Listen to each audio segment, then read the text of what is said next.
नमस्कार मित्रांनो, आज बघणार आहे आपण रिझनिंगवर काही प्रश्न, जे तुम्हाला बँकिंग किंवा इतर कॉम्पिटिटिव्ह एक्झाममध्ये तुम्हाला ते येणार. तर बघूया सर्वात पहिला प्रश्न. श्रेणी पूर्ण करा. दिला आहे आपल्याला 19,9,28,37,65. त्याच्यानंतर आपल्याला प्रश्नार्थी चिन्ह दिलं आहे. याच्यावर ही संख्या कोणती येणार?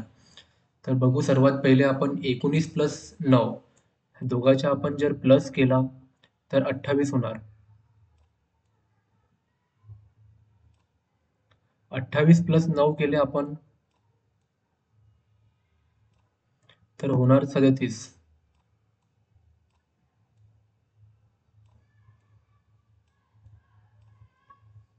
37 प्लस 28 केले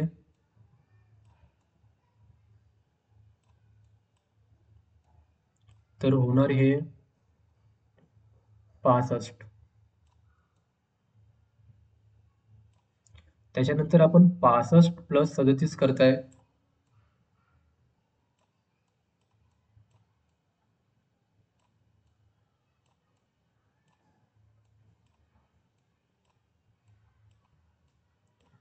तर हे होणार 102. म्हणजे प्रश्नार्थ चिन्हाच्या जागी काय येणार? 102. म्हणजे ऑप्शन नंबर सी आपला बरोबर आहे. तर बघू आपण दुसरा प्रश्न. सेम प्रश्न दिला आहे आपल्याला. 49, 46, 43, 40 प्रश्नार्थ चिन्ह त्याच्यानंतर 34 दिलाय.